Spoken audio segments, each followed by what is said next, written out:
ওৰাং ৰাষ্ট্ৰীয় উদ্যানত বিশ্ব হস্তি দিৱস পালন ৰাষ্ট্ৰীয় উদ্যানৰ মূল প্ৰৱেশ দ্বাৰত আনুষ্ঠানিকভাৱে উদযাপন কৰে বিশ্ব হস্তি দিৱস ৰাষ্ট্ৰীয় উদ্যানখনৰ বনকৰ্মী মাউত উদ্যানৰ পাৰ্শ্বৱৰ্তী লোক আৰু এনজিঅ'ৰ কিছু ব্যক্তি উপস্থিত থাকি হাতীক লৈ সজাগতাৰ উদ্দেশ্যে পদযাত্ৰা কৰে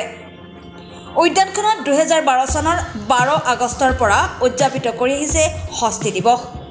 হাতী সংৰক্ষণ হাতীৰ বাসস্থান খাদ্য আৰু অন্যান্য ক্ষেত্ৰত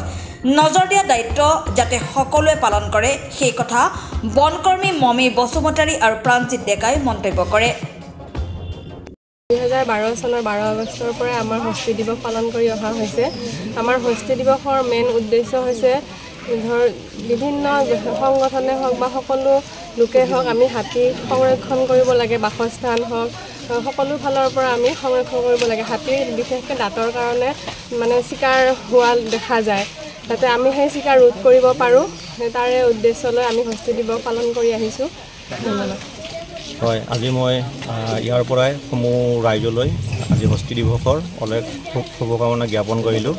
আজি 12 আগষ্ট আজি গোটেই বিশ্বই হস্তি দিৱস পালন কৰি আছে সেই হিচাপে আমিও ওৰাং ৰাষ্ট্ৰীয় উদ্যানত আজি হস্তি দিৱস পালন কৰিলোঁ যদিও আমাৰ কাৰ্যসূচীত আমি স্কুলৰ কিছু কণ ল'ৰা ছোৱালী অহা কথা আছিলে কিন্তু বতৰ পৰিৱেশটো যিহেতু বেয়া গতিকে সেইটো আমি কেঞ্চেল কৰে আমিয়ে কৰিলোঁ আমাৰ বিভাগত 40টা হাতী আছে 40টা হাতীকে আজি পূজা অৰ্চনা কৰি এটা আজি উলহ মালহেৰে হস্তি দিৱস পালন কৰা হয় ওৰাং ৰাষ্ট্ৰীয় উদ্যানত বনৰীয়া হাতী কিমান আছে বৰ্তমান যেহেতু আমাৰ ছেকেণ্ড এডিশ্যন হ'ল গতিকে বেলেগ বেলেগ ঠাইৰ পৰা আমাৰ বনৰীয়া হাতী সোমাই আছে এতিয়ালৈকে আমি যোৱা বছৰ তথ্য হিচাপে আমাৰ 25টামান আছে যদিও এতিয়া ভালেখিনি বৃদ্ধি পাই আছে আমাৰ বনৰীয়া হাতী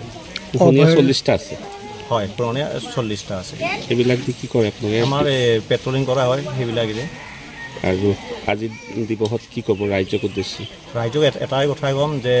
হাতী আমাৰ বৰ্তমান পৃথিৱীত থকা ডাঙৰ প্ৰাণীৰ ভিতৰত হাতীয়ে আছে গতিকে আমি হাতীক সদায় মৰম কৰি ভালকৈ ৰাখিব লাগে যিহেতু আমাৰ দাঁতিৰ কাষৰীয়া অঞ্চলত বিভিন্ন সময়ত আমাৰ হাতী ওলাই যায় যদিও ওৰাং ৰাষ্ট্ৰীয় উদ্যানৰ পৰা যথেষ্ট কম যিহেতু আমাৰ বনৰীয়া হাতী বহুত